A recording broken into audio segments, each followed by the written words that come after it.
5 सितंबर का दिन ग्रह नक्षत्रों के दृष्टिकोण से समझ लीजिए कैसा है और कर्क राशि वालों को खासतौर पर ध्यान रखते हुए कार्य करना चाहिए।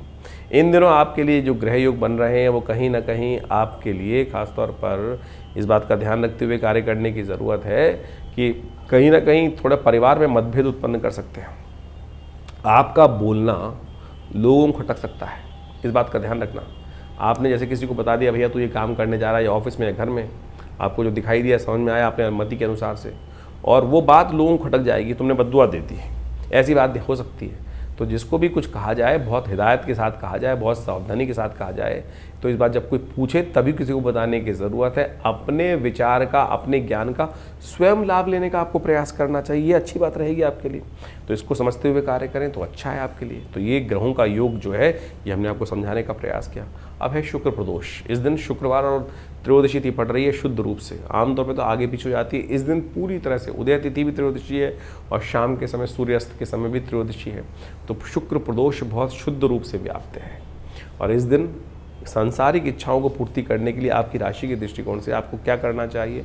आपको विशेष तौर पे दूध के द्वारा भगवान शंकर का अभिषेक, शुद्ध गाय के दूध से शाम के समय सूर्यास्त के बाद भगवान शंकर का अभिषेक करने का प्रयास करना चाहिए।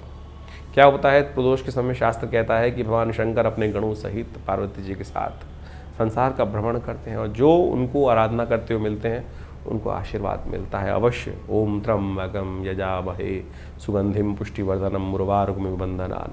भगवान शंकर का स्तवन करते हुए, ओम नमः शिवाय का स्तवन करते हुए उनका अभिषेक करने का प्रयास कीजिए, कल्याण होगा, आपकी इच्छाएं पूर्ति के योग बनेंगे। संसारिक शुक्र प्रदोष यानी संसारिक इच्छाओं को देने वाला शुक्र जो दिन है, खासतौर पर इसका गौ सेवा का अवश्य करने का प्रयास कीजिए। 6 तारीख शनिवार चतुर्दशी तिथि के साथ आया है इस बार शनिवार। अनंत चतुर्दशी, साधारण चतुर्दशी नहीं है, अनंत गुना कर्मों का फल देने वाली चतुर्दशी है। शुभ करिए, अशुभ तो कम से कम बिल्कुल ना कीजिएगा, क्योंकि मनसा वाचा कर्मणा 3 प्रकार के कर्म होते हैं। तो कम से कम इस बात का ध्यान रखते हुए कार्य करें। इस दिन पंचक भी आरंभ हो रहे हैं सुबह 11 बजे के आसपास से। तो ध्यान रखिएगा, जो कंस्ट्रक्शन से जुड़े हुए लोग हैं उनको एकत्रीकरण, छत डालने वाले काम से बचना चाहिए इस वक्त समय में। गणेश विसर्जन भी रहेगा और इन दिनों आपकी राशि के दृष्टिकोण से, जैसा हमने कहा आरंभ काल में, शनि थोड़े से भाग्य में चलते हुए कष्ट दे रहे हैं। तो शनि को मनाने का प्रयास अवश्य करना चाहिए। आपको विशेष तौर पर भगवान के प्रति, भगवान के मंदिर में जाकर उनको क्या करना चाहिए? मोदक, तिल के बने हुए मोदक, सफ़ेद तिल के बने हुए मोदक भगवान को अर्पित करने का प्रयास करना चाहिए। उनके द्वारा भगवान की पूजन होना चाहिए। भगवान विष्णु का पूजन, शिव का पूजन इस दिन तिल के रूप से करने से संपूर्ण रूप से कल्याण के योग बन जाते हैं। गणेश जी को सिंदूर चढ़ाना चाहिए, हनुमान जी को सिंदूर चढ़ाना चाहिए। ये सब प्रयोग आपके लिए बहुत श्रेष्ठ रहेंगे। आप करिए तो कल्याणकारी योग बनेंगे।